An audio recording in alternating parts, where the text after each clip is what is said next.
Welcome to Krishnai physio, माझं clinic. 8 जूनला एके दिवशी लेफ्ट आयची विजन गेली आणि बिफोर वी कुड डू एनिथिंग 9 जूनला दुसऱ्या डोळ्याची विजन गेली. मध्येच हे ब्लाइंडनेस आल्यामुळे मग असं वाटलं की नाही, ते शक्य नाहीये.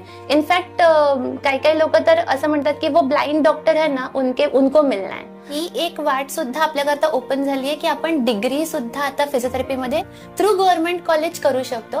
हे आपल्या ब्लाइंड फील्ड करता खूप मोठं यश आहे. आम्ही फक्त ट्रेनमध्ये भिकाच मागायच्या का? नुसतं ते एकच ब्लाइंडच्या नशिबात आहे असं नाही. संधी मिळाली तर आम्ही करू शकतो.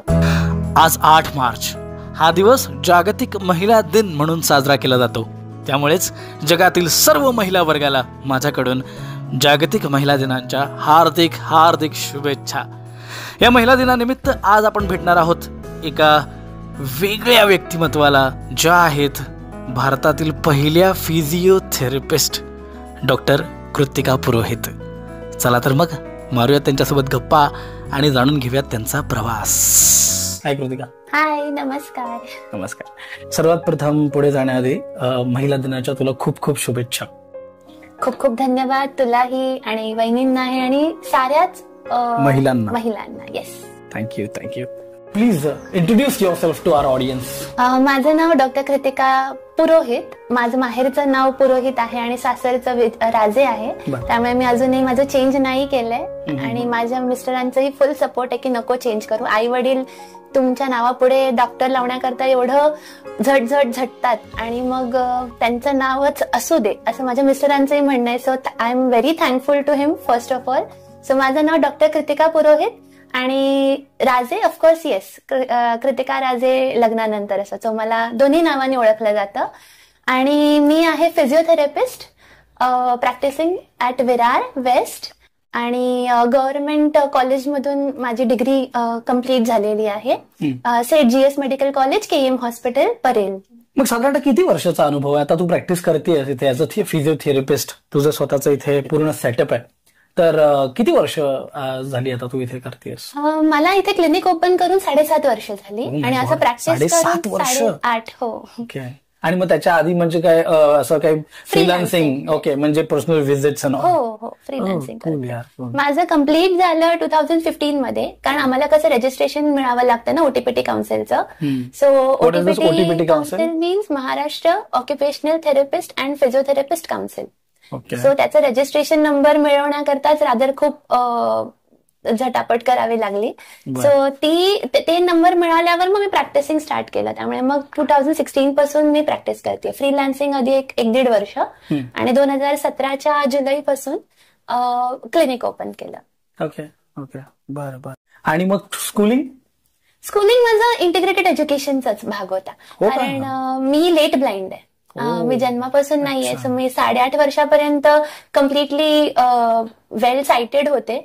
पण अचानक 8 जूनला एके दिवशी लेफ्ट आयची विजन गेली आणि बिफोर वी कुड डू एनिथिंग 9 जूनला दुसऱ्या डोळ्याची विजन गेली. 8 आणि 9? येस.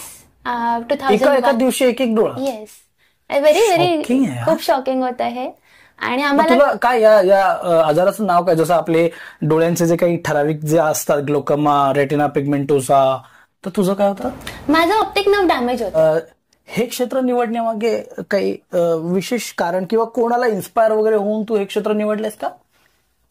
हो ही आणि नाही, कारण लहानपणी एक आपलं ड्रीम असतं ना की मला हे बनायचंय, मला ते बनायचंय.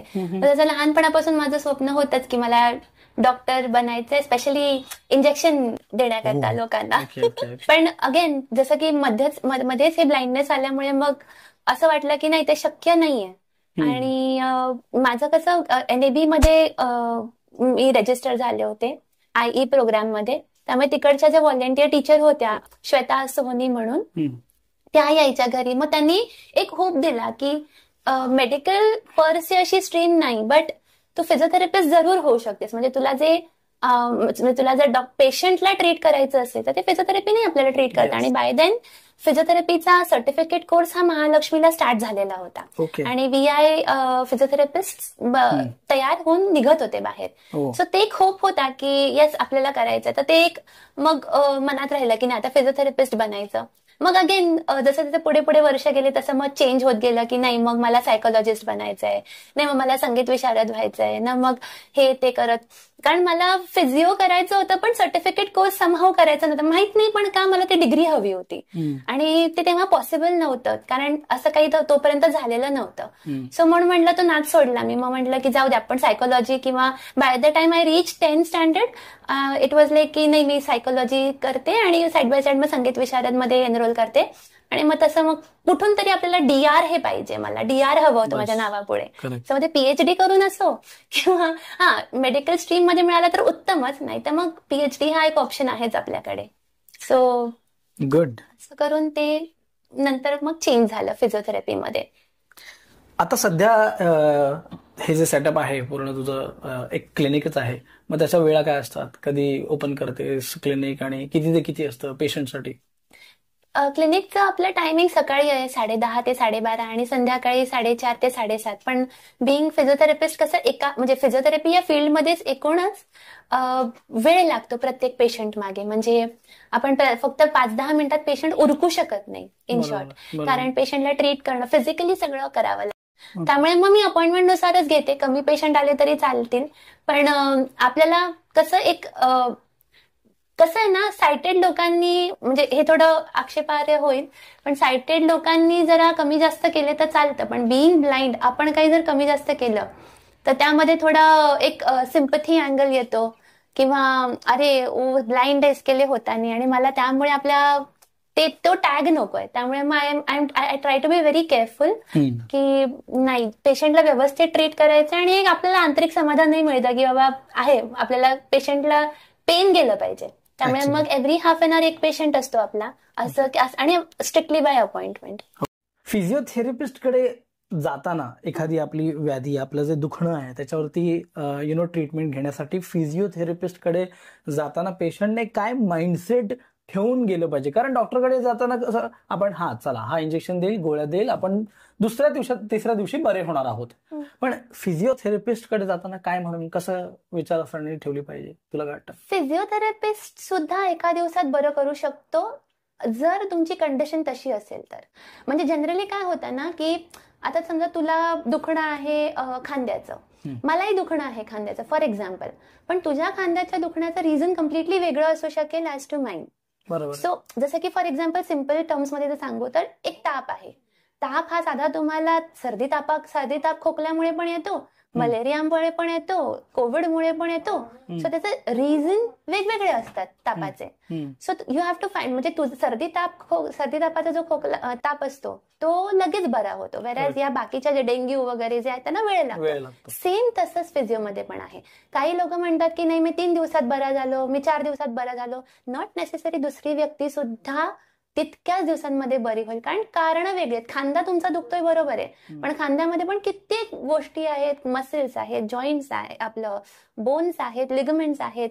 सो ह्या सगळ्या गोष्टी असल्यामुळे एकतर फिजिओथेरपिस्टवर विश्वास ठेवावा की तो म्हणजे काय म्हणतोय काय नाही त्यावर विश्वास ठेवावा. आणि फिजिओथेरपी म्हणजे नुसतं मशीन्स ही नव्हेत. हा एक खूप आता ना लेटली एक स्टिरियोटाईप झालंय रादर, मी म्हणेन की फिजिओथेरपी म्हणजे ओनली मशीन्स, पण नाही. मी पर्सनली मशीन्स खूप कमी यूज करते, ओनली दोनच मशीन्स यूज करते रादर. आणि गरज वाटली तर एक ट्रॅक्शन म्हणून मशीन आहे जी कमरेकरता किंवा मानेकरता यूज केली जाते. Otherwise manual therapy, cupping, dry needle therapy किंवा मोबिलायझेशन्स, ह्या अशा अनेक गोष्टी आहेत की ज्याच्या थ्रू क्विक पेन रिलीफ होऊ शकतं आणि पेशंट बॅक टू वर्क लवकर जाऊ शकतो. मशीन्सने टू सम एक्सटेंट फरक पडतो, मी हे ना म्हणा नाही पडत, to some extent. But root cause जर काढायचं म्हणजे सिम्पल अगेन की जो प्रॉब्लेम मेकॅनिकल आहे तो तुम्ही केमिकली सॉल्व्ह नाही करू शकत मशीन्स लावून किंवा अजून काही करून. तर त्याला माझ्या मेकॅनिकलीच त्याला इन शॉर्ट फिट करायला लागेल आणि मग ते मेकॅनिकली करूनच ते सॉल्व्ह होणार. So physiotherapist. ओके. अशा काही केस स्टडीज किंवा केस हिस्ट्रीज तू सांगू शकशील की जे तुझ्याकडे आले त्यांचा प्रॉब्लेम खरंच खूप कठीण होता, खूप मोठा प्रॉब्लेम होता आणि ते आपल्याकडे आलेत आणि त्यांना खूप छान अनुभव मिळाला आहे? अर्थात असे बरेच असतील पण त्यातले काही? त्यातले मी आपल्याच एकदम सांगणेबल वगैरे असे काही आहेत, असे बरेच आहेत. पण आपल्याच फील्ड मधले म्हणून मी सांगते की तुम्ही ओळखत असाल कमला मेहतामध्ये आपलं रीटा आशा आर्या म्हणून ज्या म्युझिक टीचर आहेत, रीटा ताई म्हणून त्यांना ओळखलं जातं. त्या करंटली येत आहेत आपल्याकडे ट्रीटमेंट करता आणि त्यांचं पार्शियल टेअर आहे खांद्याचं.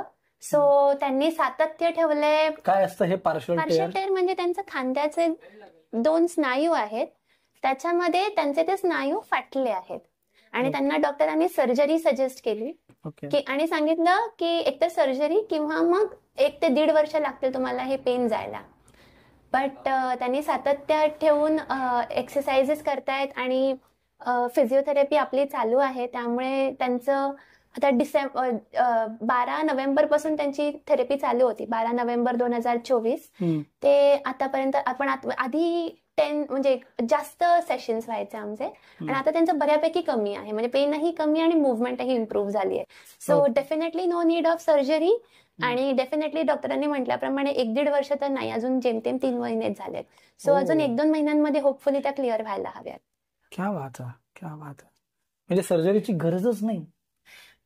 It depends. जर तुम्हाला लवकर रिकव्हरी हवी असेल, जसं की आता त्यांना 3 महिने लागले हे अचीव्ह करायला, सर्जरीने ते 1-2 महिन्यात झालं असतं. इट्स लाईक दॅट की ज्याला सर्जरी टाळायची असेल मग तुम्हाला पेशन्स ठेवायला लागतील. करेक्ट. फिजिओथेरपी बद्दल लोकांच्या मनात काय चुकीचे कॉन्सेप्ट असतात? लोक येतात तुझ्याकडे तर मग कसं? बरेचसे म्हणजे सर्वप्रथम म्हणजे physiotherapy is all about machines. हा, आणि सेकंड थिंग एक्सरसाइजेस फक्त जोपर्यंत फिजिओथेरपीची ट्रीटमेंट चालू आहे तोपर्यंतच करायची आणि नंतर करायची नाही.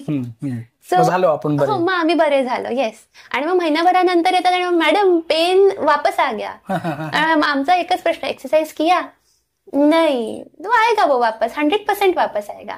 सो त्यामुळे आय फील की आम्हीच फिजिओथेरपिस्ट कुठेतरी कमी पडतो फर्स्ट सेशन वेळेला काउन्सिलिंग करायला.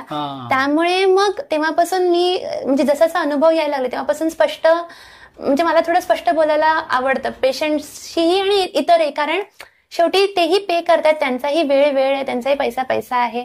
उगाच आपले खिसे भरायचे नाही आहेत आपल्याला. सो त्यामुळे त्यांना फर्स्ट डेलाच मी स्पष्ट सांगते की असं समजू नका की ट्रीटमेंट संपली, काम झालं, पेन गेलं, आता you are done. Underline problem अजून आहे, ते मसल स्ट्रेंथन केल्याशिवाय नाही जाणार आणि 3 महिने एक्सरसाइज कंटिन्यू करावेच लागतील. नाही तर मग इट्स अप टू यू. म्हणजे पेन पुन्हा येणार, then don't blame the therapist की बाबा माझं पेन गेलंच नाही. कारण जनरली काय होतं ना, मग सगळा ब्लेम येतो, अरे फिजिओथेरपीने काही फायदा होत नाही, फिजिओथेरपी में पैसा डाल के कोई फायदा नाही आहे. तसं नाहीये. आता जसं मी तुम्हाला रीटा ताईंची केस सांगितली, तर सिन्सिअरली करतायत follow, she got the results. Exercise surgery करायची गरज नाही पडली. सो ते उगाच नाही ना. बरोबर. सो कृतिका, तुमच्या क्लिनिकमध्ये कोणी सायटेड स्टाफ मेंबर्स आहेत? स्टाफ मेंबर म्हणजे आता माझ्या मिस्टरांची भाची, माझ्या 3 नंबर नंटेची मुलगी, ती सुद्धा फिजिओथेरपिस्ट आहे, तर ती ट्रेनिंग करता म्हणून आलेली आहे. अदरवाईज कोणी नसतं. नाही, मी प्रश्न यासाठी हा ऍक्च्युअली उपप्रश्न होता. बेसिकली प्रश्न जे मी काढले त्याच्यात हा प्रश्न होता की how do you keep eye on the progress of your patient and how do you maintain those reports? म्हणजे बरेच जनरली कसं असतं, जे सायटेड फिजिओथेरपिस्ट असतात त्यांचे ते सगळे फायली रिपोर्ट्स आले की त्यांची एक फाईल असते वगैरे वगैरे सगळं. So how being a visually challenge, how do you do that? एकतर आपल्याकडे फोन हा आपलं एक म्हणतो ना, आपल्याला वरदान मिळालेलं आहे आपल्या ब्लाइंड फील्डला, जे टेक्नॉलॉजीने प्रोग्रेस केलेली आहे. आज आपण नुसत्या फोनमुळे एवढे इंडिपेंडेंट झालेलो आहोत आपल्या. सो जे काय मला करायचं असेल ते मी आपल्या फोनमध्येच स्टोअर करते, की काही प्रोग्रेस असेल, काही इव्हन अपॉइंटमेंट मॅनेजमेंट असेल, आपला व्हॉट्सअप बिझनेस जो ऍप आहे त्याच्यामध्ये पेशंट्सना सांगते तुम्ही रिपोर्ट्स पाठवा किंवा एक्सरे फिल्म्सचे पिक्स पाठवा. आणि लेट्स बी ऑनेस्ट, लिमिटेशन्स आहेत. मी एक्सरे नाही वाचू शकत, एक्सरे फिल्म जी आहे. मी आता त्या विषयाकडे येणार होतो की आता त्यांनी जर रिपोर्ट पाठवले, so then how will you read it? Actually एक minute, how will you read it हा प्रश्न मी कदाचित नाही विचारणार मित्रांनो, कारण आता AI वगैरे आले, बरंच काही आले, आम्ही वाचू शकतो. पण यार हे समजा उद्या कोणी एक्सरे पाठवले तर ते एक्सरेचं इंटरप्रिटेशन करणं जरा थोडं एक्सरे करता हेल्प घ्यावी लागते. Let's be honest, we have limitations. I am not saying की आपण कम्प्लिटली इन्व्हिन्सिबल आहोत. लिमिटेशन्स आहेत. सो माझे काही फ्रेंड्स आहेत की ज्यांना मी एक्सरेज पाठवते आणि मग ते मला इंटरप्रेट करून सांगतात आणि मग मी कोरिलेट करायचा प्रयत्न करते. असं पण नाही की त्यांच्या फक्त शब्दावर आपण रिलाय करायचं, कारण तुम्ही कधीही वाचाल, तुम्हाला सगळ्यांनाच मी सांगेन की एक्सरे, MRI किंवा सिटी स्कॅन जे काही असतं, तुम्ही त्याच्या खाली एक वाक्य वाचाल नेहमी, this is not to be considered as the sole diagnosis. म्हणजे अशा प्रकारचं एक वाक्य असतं या अर्थाचं की हे डायग्नोसिस नाहीये, हे क्लिनिकली कोरिलेट करून डॉक्टरने पाहावं हे त्याच्या खाली लिहिलेलं असतं. सो ते जस्ट एक इट इज सजेस्टिव्ह ऑफ. त्यामुळे मग आपल्याला क्लिनिकली कोरिलेट करणं अत्यंत गरजेचं आहे. मोस्ट ऑफ द टाइम्स असं असतं की MRI वगैरे काढलं जातं आणि त्याच्यामध्ये जितकं सिव्हिअरिटी दाखवलेली असते तितकी नसते, किंवा जितकं सिव्हिअर केस आहे कदाचित तेवढे रिफ्लेक्ट होत नाही. सो हेही केसेस पाहिलेले आहेत. But again you can blame them, कारण त्यांनी ऑलरेडी लिहिलेलं आहे की it is not to be considered for medico legal cases. Correct. So या म्हणून आपल्याला कोरिलेट करणं गरजेचं आहे. सो कृतिका, तुझं ध्येय काय आहे? आज 2025 मध्ये आपण आहोत. तुझा हा सेटअप खूप छान आहे, खूप एकदम सटल आहे, खूप स्वच्छ, छान, जसं एखादं क्लिनिक असायला पाहिजे सायटेड व्यक्तीचं तसं आहे. म्हणजे बघून छान वाटलं. तर पुढे जाऊन 2030च्या आसपास तुला कुठे बघतेस? मला ऍक्च्युली स्वतःची जागा घ्यायची आहे. म्हणजे अच्छा, so this is the rented premises. Okay. So मला खूप ब्रांचेस नाही ओपन करायचे, कारण एक ना धड भारभर चिंध्या नाही करायच्या, कारण मग सगळीकडे दुर्लक्ष होतं. सो एकच करायचंय, पण आपलं स्वतःची जागा घेऊन आणि हे करायचंय, अजून थोडंसं एक्सपॅन्ड करायचंय. कारण अगेन जितके बेड्स वाढतील तितकं आपण एकटे कुठे कुठे बघणार. आणि मला पर्सनली प्रत्येक पेशंटला वेळ द्यायला आवडतो, कारण इट्स नॉट की कंट्रोलिंग, बट मला स्वतःला एक अपडेट घ्यायला आवडतो की जरी कोणी असलं हाताखाली तरी सुद्धा की हाऊ पेशंट इज डुईंग.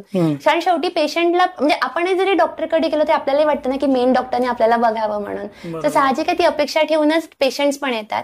आणि त्यामुळे मग खूप असं नाही, 4-5 बेड्स बसतील एवढे छोटंसं क्लिनिक असावं आणि फार नाही, एवढंच आहे. आणि रेंटेडच्या ऐवजी स्वतःचं. I really appreciate your this particular decision. आणि कुठेतरी तू ना खरंच त्या दिशेने जा, अशा शुभेच्छा आहेत. कारण काय माहितीये, एकटं हे मान्य आहे, एक ना धड भाराभर चिंध्या वगैरे, पण एक्सपान्शन करायचं असेल तर तुला कुठेतरी ते थोडंसं तुझे जे पॉवर आहेत ते डेलिगेट्स करावे लागतील. खाली तुला लोक ठेवावे लागतील आणि मग ते तेव्हा ते वाढणार. आपण ना सगळं स्वतः करायला जातो, स्वतः करायला, तसं नाही होऊ शकत. आणि दुसरी गोष्ट किरण, खरं सांगू का, मला म्हणजे एक ना आता 10 वर्ष झाली ही एक जबाबदारी वाटते. कारण का, जेव्हा मी फर्स्ट टाइम सायन्समध्ये ऍडमिशन घेतलं तेव्हा सुद्धा अजून कोणीही नव्हतं सायन्समध्ये गेलेलं. So that was a big task for me. कारण मी जर फेल झाले तर इट वुड बी लाईक की हे बघा, ब्लाइंड लोक काहीच करू शकत नाहीत, म्हणजे सायन्सला जाऊच शकत नाहीत. मग मागे तो एक म्हणजे कोणी जर पुढे आलं असतं जाणारं, मग त्यांना हे बघा हिने प्रयत्न केला होता ना, जाऊ शकली का ती? नाही ना.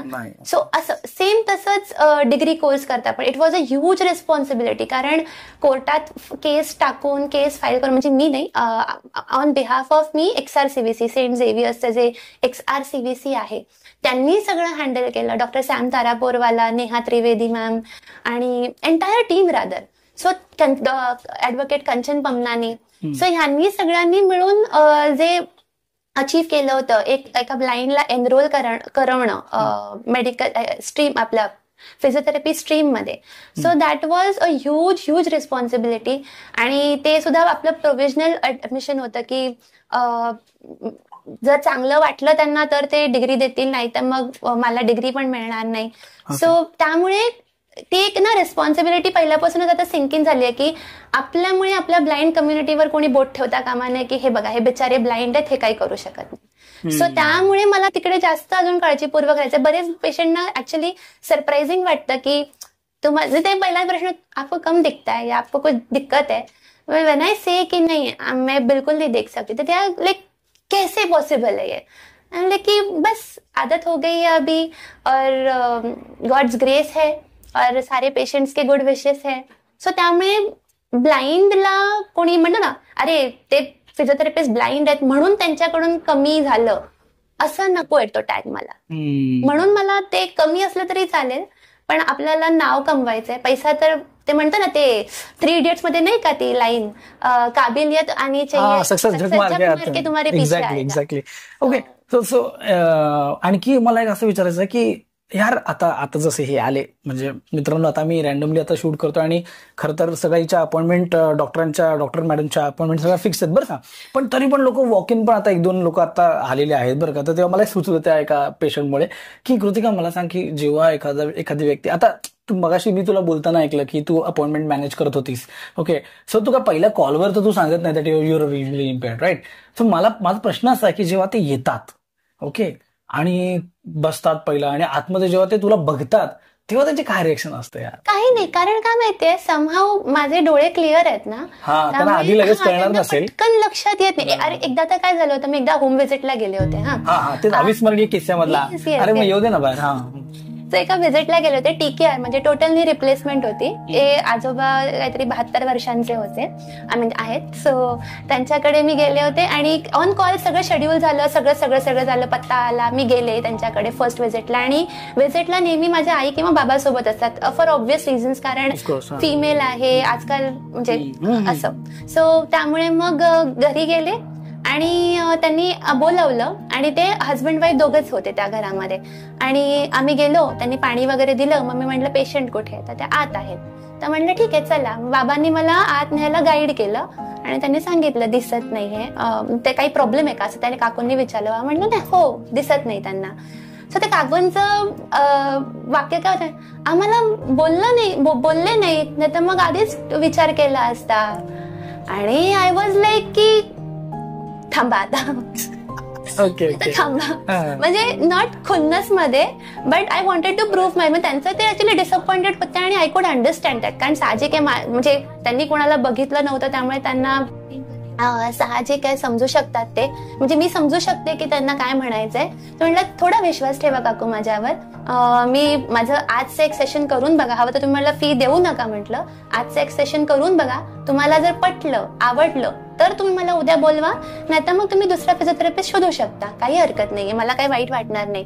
आणि त्यांचं करता करता आम्ही ऑलमोस्ट 15 to 20 सेशन्स केले.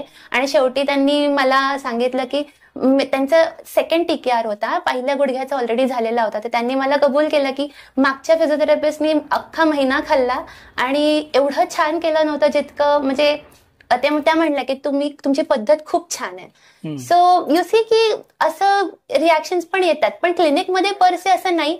इनफॅक्ट काही लोक तर असं म्हणतात की वो ब्लाइंड डॉक्टर है ना, उनको मिलना है. सो आता ती एक ओळख झाली आपली की फिजिओथेरपिस्ट ब्लाइंड म्हणून. सो त्यामुळे बऱ्याच लोकांना माहिती असतं, नवीन असतात ते विचारतात मग. सो कृतिका, पुढे जाण्याआधी जरा मला आणि माझ्या प्रेक्षकांना जरा तुझं क्लिनिक दाखवतेस का? सर नक्की. माझं छोटंसं आमचं कृष्णाई फिजिओ क्लिनिक आहे, त्याची छोटीशी टूर करूया. आय होप तुम्हाला सगळ्यांना आवडेल. आणि या let's see. So welcome to Krishnai physio, माझं क्लिनिक. हे आपण क्लिनिकमध्ये आता एंटर करतोय.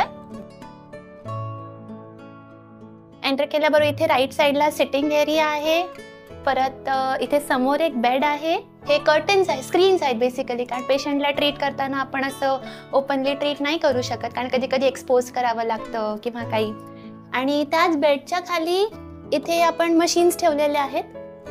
हे मशीन एक आहे IFTचं. हे फर्स्ट टॉकिंग मशीन आहे वर्ल्डमध्ये. सो हे XRCVCने ॲक्च्युली मला लेंड केलेलं आहे प्रॅक्टिस करता. आणि मी जेव्हा फर्स्ट इयरला होते तेव्हा हे मशीन तेव्हा हे मशीन बनवलं होतं आणि ते मला एक्झाम करता मी वापरत होते. सो इट गोज लाईक दिस. मी जरा आवाज वाढवते ह्याचा म्हणजे कळेल क्लिअर. सो हे असं बोलून दाखवतो ट्रीटमेंट टाइम, ह्याच्यामध्ये जे काही आहे ते सगळं ते रीड आउट करून दाखवतं.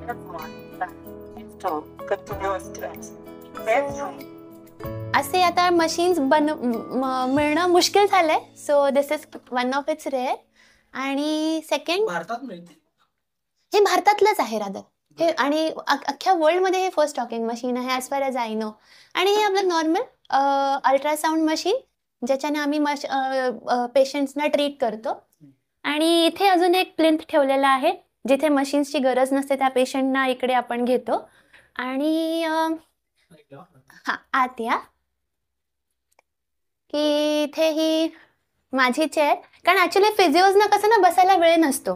5 मिनिटं हार्डली आम्ही बसतो किंवा नाहीच, सतत पेशंटमध्येच.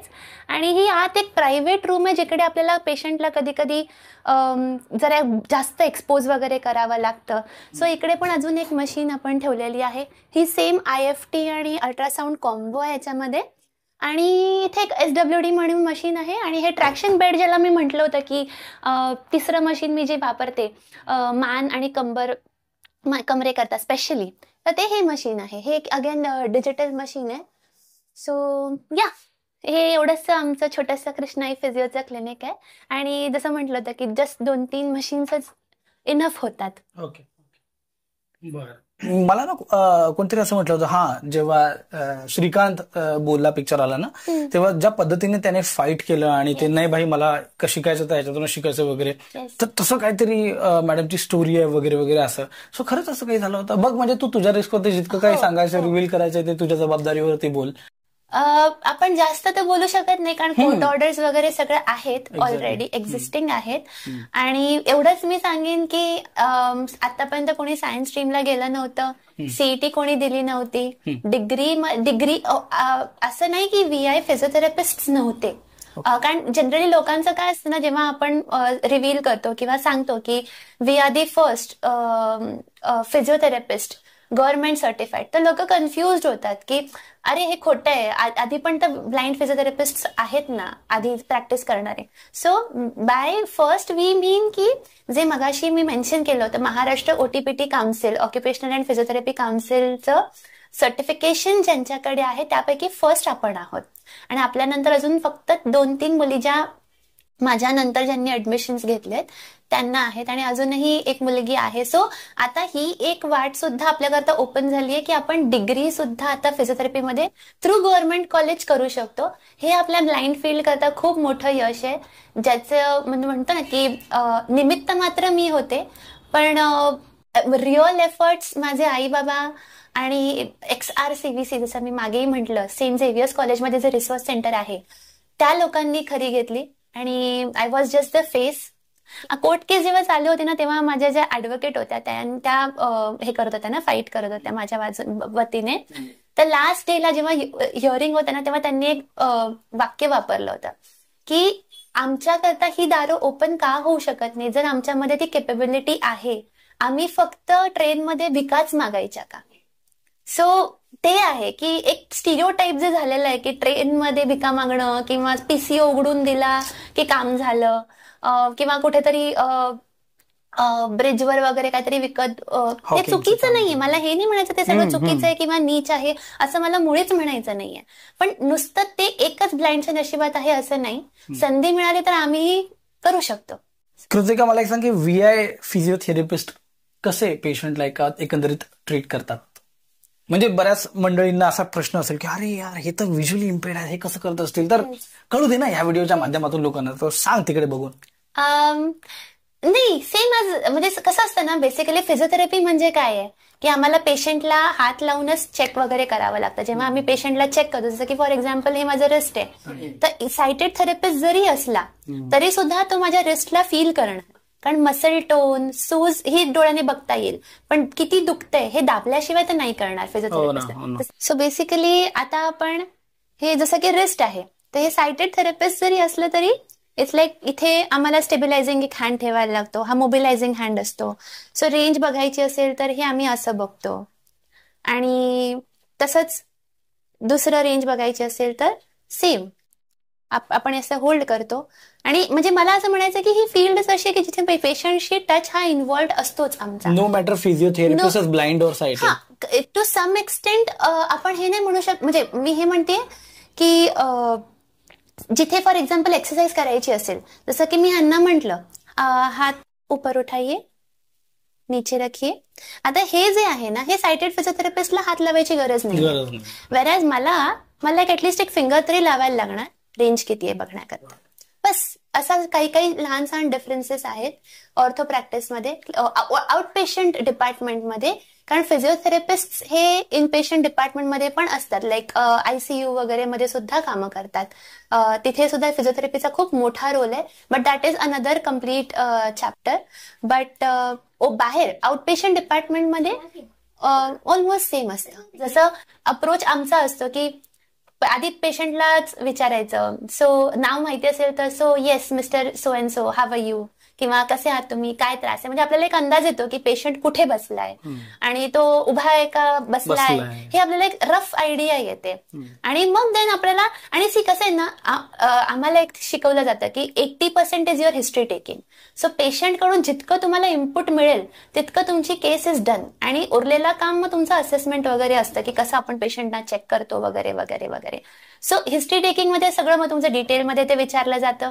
आणि मग असेसमेंटमध्ये पण सेम, फक्त आम्ही स्पर्श करून बघतो की हाताचं रेंज असेल तर मग एक हात एल्बोवर, एक हात खांद्यावर, टू नो की किती हात वर जातोय, किती हात खाली येतोय. आणि या एक्सरसाइज शिकवताना पण सेम तसंच. फिजिओथेरपी या प्रोफेशनशी रिलेटेड बरेचसे रिसर्च होत असतील किंवा पुढे वेगवेगळ्या गोष्टी पुढे येत असतील. ह्या सगळ्या नवनवीन गोष्टींची तुम्ही स्वतःला कसं काय अपडेट करता? नवीन नवीन ना कोर्सेस येत असतात, वर्कशॉप्स येत असतात. सो ते आम्हाला करावं लागतं. जसं की आपल्याला कॉलेजमध्ये फक्त एक मूलभूत ज्ञान दिलं जातं की हे आहे, बाकी अपग्रेडेशन ऑफ स्किल्स जे आहे ते आपल्यालाच बाहेर जाऊन करायचंय. जसं की ड्राय कपिंग म्हटलं मी, किंवा ड्राय निडल थेरपी, ज्यामध्ये आपण निडल इन्सर्ट करतो पेशंटमध्ये, इंजेक्ट नाही, आपण इन्सर्ट करतो, म्हणजे आपण कोणत्याही प्रकारचं मेडिसिन यामध्ये युज नाही करत. पण अॅक्युपंक्चरच्या निडल्स असतात तशाच आपल्या पण असतात, आणि आपण त्या फक्त मसल पेन करता त्या स्पेसिफिक पॉइंटवर इन्सर्ट केल्या जातात. त्या ड्राय निडल थेरपी म्हणतो त्या म्हणा, किंवा मॅन्युअल थेरपी वगैरे, ह्या सगळ्या ज्या गोष्टी आहेत या आम्हाला नंतर जाऊन अपग्रेड स्वतःला करायचं असतं की आपल्याला जर इम्प्रूव्ह करायचंय पेशंटला लवकर, मग ते आपल्यालाच शिकावं लागतं. किंवा तुम्ही कुठे असतात हे कोर्सेस? हे येत असतात, आपण वेगवेगळ्या ग्रुप्समध्ये ऍडेड असतो. ऑफलाईन असतात की ऑफलाईन असतात मोस्टली? Yes, offline. मुंबईत असतात, बाहेर असतात. सो जसं की मी आता मगाशी मेन्शन केलं की जो आम्ही कोर्स केलाय, मी आणि आणखीन VI आहेत त्यांनी, सो तो USA बेस्ड ते ऑर्गनायझेशन आहे, आणि त्यांचं ऑनलाईन लेक्चर्स पण असतात आणि ऑफलाईन हँड्स ऑन पण असतात. सो असं आपल्याला सतत फाइंड आउट करत राहावं लागतं आणि अपग्रेड करत राहावं लागतं स्वतःला, टू हॅव बेटर रिझल्ट. बाहेर पण तेवढीच रुजली असेल का ही जी कॉन्सेप्ट बाहेर युनायटेड? तुला माहित काय आहे आयडिया की देशाबाहेर? इथे तर मशीन्स बँड आहेत. इथे आपण वापरतोय, इथे आपण सर्रास वापरतो. इनफॅक्ट काही ठिकाणी तर फक्त मशीन्स वापरल्या जातात, एवढं पेशंटला एंटरटेन नाही केलं जात. एक मशीन्स आणि एक्सरसाइज, जसं मी मगाशी म्हटलं की एक लोकांचा भ्रम झालाय की physiotherapy is all about machines. तसं नाहीये. बाहेरच्या ठिकाणी तर USA वगैरे ठिकाणी शॉर्टवेव्ह डायथर्मी किंवा अशा ज्या मशीन आहेत त्या लिटरली बँड आहेत. आणि समजा अल्ट्रासाऊंड वगैरे हे सुद्धा जर द्यायचं असेल तर तुम्हाला मेन्शन करावं लागतं की तुम्ही का देताय. पेशंटच्या प्रिस्क्रिप्शनवर तुम्हाला मेन्शन करावं लागतं, इतकी इंटेन्सिटी का, इतके मिनिटं का. सो तिथे खूप खूप खूप रिस्ट्रिक्शन्स आहेत मशीन्सच्या युसेजवर. कारण ऍज वी से की फिजिओ किंवा तिथे फिजिकल थेरपिस्ट म्हणतात, आपल्याकडे फिजिओथेरपिस्ट म्हणतात, physical therapist. We are not machine therapist. So it is आपल्याला फिजिकली पेशंटला ट्रीट करूनच आपल्याला पेशंटला जितकं जास्तीत जास्त बरं करता येईल तितकं बरं करायचं. मग कृतिका, लोकांना जर तुझ्यापर्यंत पोहोचायचं असेल, तुझ्या क्लिनिक पर्यंत पोहोचायचं असेल, तर तुझं ऑनलाईन काय म्हणतात त्याला, ऑनलाईन कशा पद्धतीने तू अवेलेबल आहेस, कुठे कुठे कसं अप्रोच करायचं, तुम्हाला कसं शोधायचं ऑनलाईन? आपल्या सध्या फक्त एक गुगल पेजच आहे, कारण कृष्णाई फिजिओच्या नावाने, कृष्णाई फिजिओ विरार वेस्ट टाकलं तर ते येईल. कारण मला एक्सपॅन्ड करायचंय, पण ह्यासोबतच सारा संसार पण मग एक्सपॅन्ड होत गेला, त्यामुळे थोडंसं माझं क्लिनिककडे दुर्लक्ष होतंय. मी तेवढा वेळ नाही देऊ शकते, आणि जर मी क्लिनिकला वेळ नाही देऊ शकते तर मला जबाबदारी सध्या वाढवायची नाही, म्हणून मी अजून काही जास्त ओपन नाही केलं, म्हणजे इन्स्टा किंवा हे ते. कारण ते सगळं व्यवस्थित आपल्याला बघत राहावं लागतं. जरी PR म्हणजे एजन्सी वगैरे जरी आपण हायर केली तरी आपण त्यांच्यावर कम्प्लिटली रिलाय नाही होऊ शकत. तर त्यामुळे थोडीशी माझी मुलगी मोठी झाली की मग मला अजून जसं मगाशी म्हटलं तसं एक्सपॅन्ड पण करायचंय आणि ग्रो पण करायचंय. सो या सध्या मग Google page Krishnai physio Virar west एवढं टाकलं की मग तिथे कॉन्टॅक्ट डिटेल्स येतीलच. Cool. या व्हिडिओच्या शेवटाकडे जाताना कृतिका, मी तुला सांगेन की आता या आपल्या ज्या महिला वर्ग आपला हा जो व्हिडिओ बघतोय, तर त्यांना तू काय थोडंसं जरा संबोधन कर, त्यांना महिला दिनाच्या शुभेच्छा देत तू काय सांगशील? एक लास्ट वर्डिक काय असेल तुझं? एवढंच सांगायचंय की आपणही करू शकतो, फिमेल आहोत म्हणून आपण कमी पडतोय असं नाही, असं समजण्यात काहीच अर्थ नाहीये. आजकाल आपण सगळीकडे बीट करतोय. येस, आपले पण लिमिटेशन्स आहेत बीइंग फिमेल, मी नाही म्हणत नाहीये, बट त्यातूनही आपण ग्रो करणं हे आपलं काम आहे. We have to prove ourselves आणि ते आपण करत राहणार आहोत आणि आपल्याला सिंपथीची गरज नाही. तर या होत्या डॉक्टर कृतिका पुरोहित, आणि ज्यांचा इथे प्रॉपर विरार वेस्टला असा मस्त सेटअप आहे जो आता आपण या व्हिडिओमध्ये पाहिलेलाच आहे. तर कृतिका, माझ्याकडून वारणकर ब्लॉग्सकडून तुला तुझ्या पुढच्या वाटचालीसाठी खूप खूप शुभेच्छा. भविष्यात पुन्हा एकदा तुझं असं मोठं साम्राज्य आणखी डबल टेबल झालेलं मला दिसलं पाहिजे. पुढच्या वेळेला परत मी असं आलो पाहिजे की हा, आणि मग तू किरण नारे नंतर जरा आता पेशंट असं झालं पाहिजे. मी नाही म्हणत नाही, अरे आणि संध्याकाळची वेळ पण आहे, यू नेव्हर नो, होईल पण छान. तुझं खूप खूप आभार की आम्हाला तुझ्या वेळात वेळ काढून तू आम्हाला वेळ दिलेला आहेस, हा अमूल्य वेळ. सो मी मगाशी म्हटल्याप्रमाणे अगदी 11th आवरला तुझ्याकडे आल्यामुळे मला काही फार काय आणता आलं नाही, पण तरी सुद्धा ही एक प्रेमाची भेट स्वीकार. हे आहे चॉकलेट कॅडबरी सेलिब्रेशन. आपण महिला दिनानिमित्त सेलिब्रेट करूयात मस्तपैकी, नंतर खाऊयात शूटिंग झाल्यावर. व्हिडिओ हा जास्तीत जास्त लोकांपर्यंत शेअर करा, जेणेकरून कृतिका पुरोहित यांची जी स्टोरी आहे, मी असं म्हणणार नाही की स्ट्रगलिंग स्टोरी, कारण स्ट्रगल हे प्रत्येकाच्याच आयुष्यात असतं, त्यामुळे असं काही नाहीये. ती स्टोरी सगळ्यांपर्यंत पोहोचली पाहिजे आणि त्यातून आणखी नवोदित आणखी नवनवीन फिजिओथेरपिस्ट घडले पाहिजे. यासाठी हा होता अट्टहास. भेटूयात आणखी पुढच्या व्हिडिओमध्ये आणखी हरहुन्नरी नवनवीन व्यक्तींसोबत. नमस्कार.